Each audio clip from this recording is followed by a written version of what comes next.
அதிமுக தலைமை அலுவலகத்தில் கோலாகலமாக நடைபெற்ற புரட்சித் தலைவி அம்மாவின் 77வது பிறந்தநாள் விழா கொண்டாட்டம். தலைமை கழக அலுவலகத்திற்கு வருகை தந்த பொதுச் செயலாளர் எடப்பாடி கே பழனிசாமிக்கு தொண்டர்கள் உற்சாக வரவேற்பு.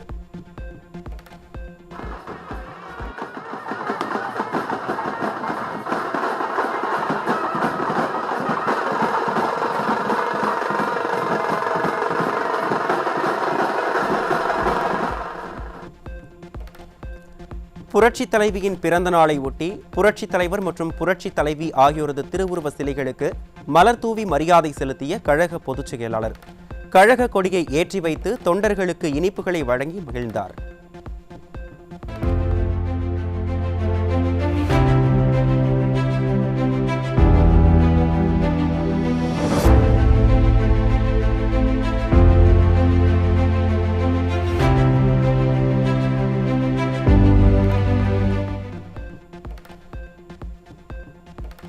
புரட்சித் தலைவியின் 77வது பிறந்த நாளை முன்னிட்டு தலைமை கழக அலுவலகத்தில் 77 கிலோ எடையுடைய கேக் வெட்டி கொண்டாட்டம்.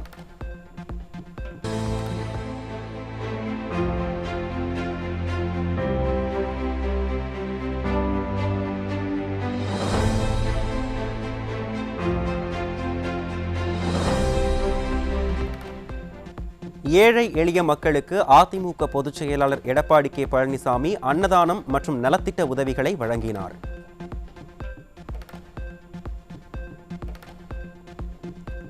புரட்சித் தலைவி அம்மாவின் பிறந்த நாளை முன்னிட்டு தலைமை கழக அலுவலகத்தில் மாபெரும் மருத்துவ முகாம் நடைபெற்றது. மருத்துவ முகாமை அதிமுக பொதுச் செயலாளர் எடப்பாடி கே பழனிசாமி பார்வையிட்டார்.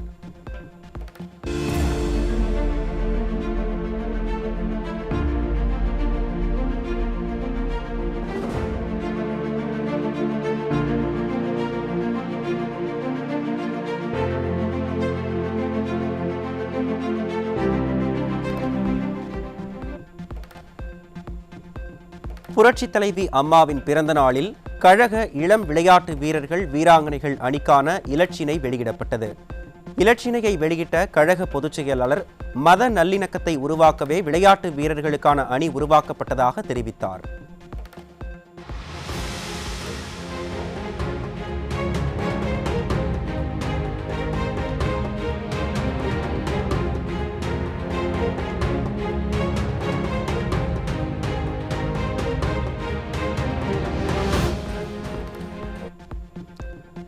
தமிழகத்தில் நாள்தோறும் பள்ளி குழந்தைகள் பாலியல் தொல்லைக்கு ஆளாவதாக வெளிவரும் செய்திகள் மிகுந்த வேதனையை ஏற்படுத்துவதாக கழக பொதுச் செயலாளர் ஆதங்கம். ஸ்டாலின் ஆட்சியில் சிறுமி முதல் மூதாட்டி வரை யாருக்கும் பாதுகாப்பு இல்லை எனவும் விமர்சனம். பத்திரிகையிலும் தொலைக்காட்சியிலும் இருந்த செய்தி மிகுந்த வேதனையும் அதிர்ச்சியும் அளிக்கின்றது. எங்கே பார்த்தாலும் பாலியல் வன்கொடுமைக்கு பெண்கள் ஆளாவது ஒரு கொடூரமாக பார்க்கப்படுகிறது. இன்றைக்கு ஊடகம் பத்திரிகையிலும் அவ்வப்போது வெளியிடுகின்ற செய்தி இன்றைக்கு தாம் பெற்றெடுத்த குழந்தைகளை பள்ளிக்கு அனுப்புகின்ற பொழுது அந்த பள்ளியிலே நடைபெறுகின்ற சம்பவங்கள் பெற்றோர்களுக்கு அதிர்ச்சி அளிக்கின்றன. வேலையே பயிரை மேய்வதை போல ஒரு சில ஆசிரியர் செய்கின்ற தவறு ஒட்டுமொத்த ஆசிரியர்களையும் நற்பெயரை களங்கப்படுத்துகிறது. சிறுமிகள் முதல் மூதாட்டிகள் வரை பெண்களின் பாதுகாப்பை உறுதிப்படுத்திய அரசு அதிமுக அரசு. அதிமுக ஆட்சி காலத்தில் கொண்டுவரப்பட்ட மகளிர் நலத்திட்டங்களை பட்டியலிட்டு அதிமுக பொதுச் செயலாளர் பெருமிதம். இந்த ஆட்சியிலே சிறுமி முதல் மூதாட்டி வரை பாலியல் வன்கொடுமைக்கு ஆளாவது வேதனை அளிக்கின்றது. அனைத்து இந்திய அண்ணா திராவிட முன்னேற்ற கழக ஆட்சி இருக்கின்ற வரை இரும்பு கரம் கொண்டு அடக்கினோம். இப்படிப்பட்ட செயலில் ஈடுபடுகிறவர்களுக்கு கடுமையான நடவடிக்கை எடுத்தோம். அதனால் சிறுமி முதல் மூதாட்டி வரை பாதுகாக்கப்பட்டார்கள். பெண்கள் பாதுகாப்பாக இருந்த மாநிலம் என்ற பெயரை நாம் எடுத்தோம். ரயில்வே பெண் காவலர் ஒருவர் தனக்கு உயர் அதிகாரிகள் கொடுத்த டார்ச்சர் விவரங்களை பட்டியலிட்டு தன் பணியை ராஜினாமா செய்த கொடூரம். காவல் ஆய்வாளர், உதவி ஆய்வாளர் உள்ளிட்டோர் இரட்டை அர்த்தத்தில் பேசுவது குறித்தும் நடவடிக்கை எடுக்கவில்லை என்று குற்றச்சாட்டு.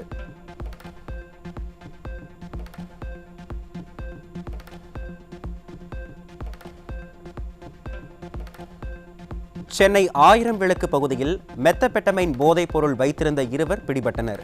எதிர்க்கட்சித் தலைவர் எடப்பாடி கே பழனிசாமி கூறுவது போல் தமிழ்நாடு போதைப் பொருட்களின் கேந்திரமாக மாறி வருவது மீண்டும் மீண்டும் நிரூபணம்.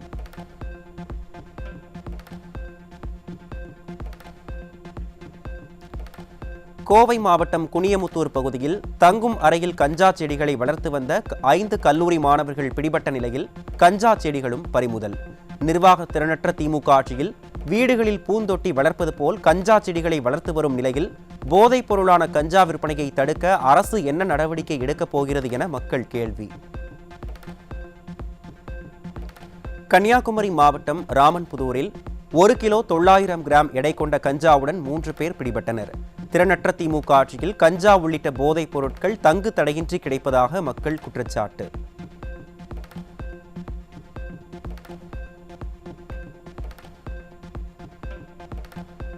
ஈரோட்டில் கஞ்சா கடத்தலில் ஈடுபட்ட நபர் 3 கிலோ கஞ்சாவுடன் சிக்கினார். நிர்வாக திறனற்ற ஸ்டாலின் ஆட்சியில் கஞ்சா விற்பனை அமோகமாக நடப்பதாக மக்கள் வேதனை.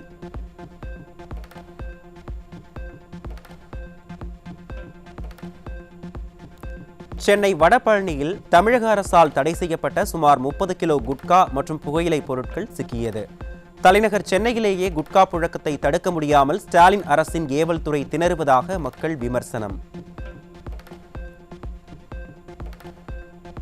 சிவகங்கை மாவட்டம் தேவக்கோட்டையில் பட்டப்பகலில் தனியார் பள்ளி ஆசிரியர் வீட்டில் அரங்கேறிய துணிகர கொள்ளை. திராவிட மாடல் ஆட்சியில் காவல்துறை செயலிழந்து இருப்பதால் பகலில் கூட பாதுகாப்பு இல்லை என மக்கள் வேதனை.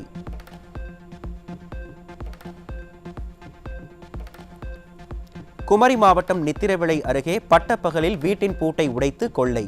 ஸ்டாலின் அரசின் ஏவல் துறை கொள்ளை சம்பவங்களை தடுக்க முடியாமல் திணறுவதாக மக்கள் விமர்சனம். தமிழ்நாடு அரசு ஊழியர்களின் கோரிக்கைகளுக்கு தீர்வு காண வழக்கம் போல் அமைச்சர்கள் தலைமையில் குழு அமைத்த திராவிட மாடல் முதலமைச்சர். அண்மையில் IAS அதிகாரிகள் தலைமையில் அமைக்கப்பட்ட குழுவுக்கே அரசு ஊழியர்கள் ஆசிரியர்கள் கடும் கண்டனம் தெரிவித்த நிலையில் யாரை ஏமாற்ற புதிய குழு என்று பொதுமக்கள் கேள்வி.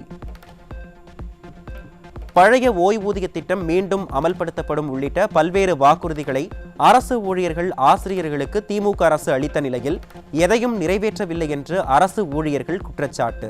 தங்களை மீண்டும் ஏமாற்றுவதற்காக இதுபோன்ற குழுவை அமைத்துள்ளதாக அரசு ஊழியர்கள் ஆசிரியர்கள் பகிரங்க குற்றச்சாட்டு. கடந்த 4 ஆண்டுகளில் திராவிட மாடல் முதல்வர் அமைத்து குழுக்களை எல்லாம் கணக்கிடவே ஒரு குழு அமைக்க வேண்டிய நிலை ஏற்பட்டுள்ளதாக அரசு ஊழியர்கள் மற்றும் ஆசிரியர்கள் குற்றச்சாட்டு. சொல்லாததையும் செய்வோம் என முதலமைச்சர் அடிக்கடி கூறுவது இதைத்தானா என்றும் கேள்வி.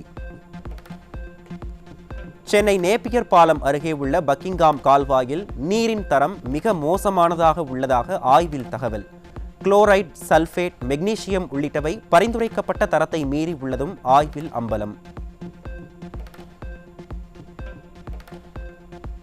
வடசென்னையின் பல்வேறு பகுதிகளில் உள்ள சுகாதார மையங்களில் போதிய மருத்துவர்கள், பணியாளர்கள் மற்றும் செவிலியர்கள் இல்லை என குடியிருப்பாளர்கள் சங்கம் குற்றச்சாட்டு. வடசென்னையை சிங்கார சென்னையாக மாற்றியது போல் கடந்த வாரம் முதலமைச்சர் பேசிய நிலையில் வடசென்னை வளர்ச்சிக்காக ஒதுக்கப்பட்ட 1000 கோடி ரூபாய் என்ன ஆனது என்று மக்கள் கேள்வி. தமிழ்நாடு முழுவதும் துணை சுகாதார நிலையங்களில் 3500க்கும் மேற்பட்ட கிராம சுகாதார செவிலியர் பணியிடங்கள் காலியாக உள்ளதாக அதிர்ச்சி தகவல். காலி பணியிடங்களை முறையாக நிரப்பாததால் ஒரு செவிலியர் 3 முதல் 5 மையங்களை கவனிக்க வேண்டிய நிலை ஏற்பட்டுள்ளது.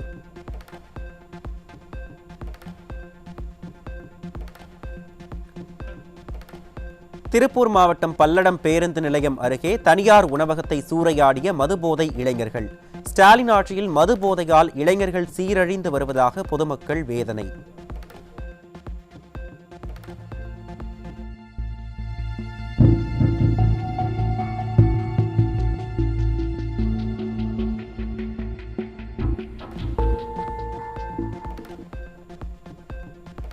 மதுரை செல்லம்பட்டி பகுதியில் அரசு கொள்முதல் நிலையங்களில் திமுகவினர் அட்டூழியம் செய்வதாகவும் விவசாயிகளிடம் கமிஷன் கேட்டு மிரட்டுவதாகவும் குற்றச்சாட்டு. மாவட்ட ஆட்சியர் தலைமையில் நடைபெற்ற குறைதீர் கூட்டத்தில் விவசாயிகள் மனக்குமுறலை வெளிப்படுத்தியதால் பரபரப்பு. வெளியூர்ல இருந்து வந்திருக்கான் சார், அங்க நெல்ல பிடிக்க. அப்ப அவன் யாருன்னு அவனுக்கு தெரியாது. அவன் எப்படி சொல்லுவான்? வெளியூர்காரங்க. அப்ப அப்புறம் ஒருத்தர் மிரட்டவர் யாருன்னு அவர் கை நீட்டு தெரியுங்களா? அப்ப நடவடிக்கை யாரு கம்ப்ளைண்ட் குடுக்குறப்ப அவர் அங்க நின்னுட்டு இருப்பாரா? கம்ப்ளைண்ட் குடுக்குறதுக்கு அதுக்காக எங்களோட மாவட்ட ஆட்சியர் அதிகாரம் கொடுத்துட்டு எதையும் நாங்க செய்ய தயாரா இருக்கோம். ஒண்ணு இதோட எனக்கு விவசாயிகள் நினைச்சு மாற்றுத்திறனாளி ஆசிரியர்களுக்கு பதவி உயர்வில் 4% இடஒதுக்கீடு வழங்க வேண்டும் என மாற்றுத்திறனாளி ஆசிரியர் மற்றும் அரசு ஊழியர் சங்கத்தினர் கோரிக்கை. ஸ்டாலின் அரசு 4 ஆண்டுகளாக கொடுத்த வாக்குறுதியை நிறைவேற்றாமல் ஏமாற்றி வருவதாகவும் வேதனை.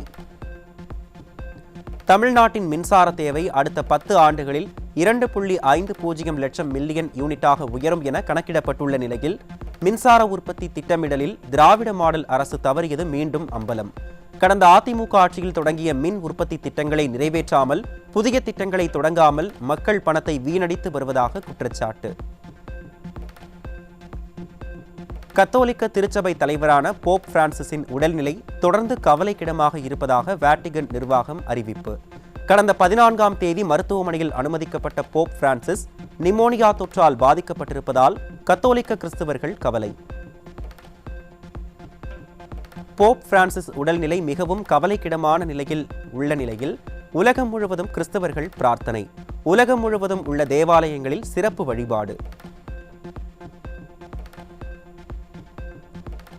ஆப்கானிஸ்தானில் 4.6 ரிக்டர் அளவுகோலில் திடீர் நிலநடுக்கம்.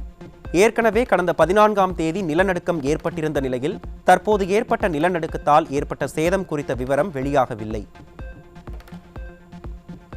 இந்தியாவில் வாக்குப்பதிவை அதிகரித்த வழங்கப்படும் 21 மில்லியன் அமெரிக்க டாலர்கள் நிதியை நிறுத்துவதாக அதிபர் டிரம்பின் நிர்வாகம் அறிவிப்பு. உலகின் மிக அதிக வரி விதிக்கப்படும் நாடுகளில் இந்தியாவும் ஒன்று எனவும் இந்தியாவிற்கு அமெரிக்காவின் நிதி தேவையில்லை எனவும் அமெரிக்க அதிபர் பேச்சு. உக்ரைனில் அமைதி ஏற்படுவதுடன் நாட்டோ கூட்டமைப்பில் உக்ரைன் சேர்க்கப்படுமானால் பதவி விலக தயார். உக்ரைனில் தேர்தல் நடத்தப்பட வேண்டும் என அமெரிக்க அதிபர் அண்மையில் கருத்து தெரிவித்திருந்த நிலையில் உக்ரைன் அதிபர் ஜெலன்ஸ்கி அறிவிப்பு. சாம்பியன்ஸ் கோப்பை கிரிக்கெட் போட்டியில் பாகிஸ்தானை வீழ்த்தி அரையிறுதி வாய்ப்பை உறுதிப்படுத்திய இந்தியா 242 ரன்கள் எடுத்தால் வெற்றி என்ற இலக்குடன் களமிறங்கிய இந்திய அணி 42.3 ஓவர்களில் 4 விக்கெட்டுகளை இழந்து வெற்றி பெற்றது. சர்வதேச ஒருநாள் கிரிக்கெட்டில் அதிவேகமாக 14,000 ரன்களை எட்டிய வீரர் என்ற சாதனையை படைத்த விராட் கோலி 287 இன்னிங்ஸில் களமிறங்கி அதிவேகமாக ரன்களை எட்டிய வீரர் என்ற சாதனையை படைத்தார்.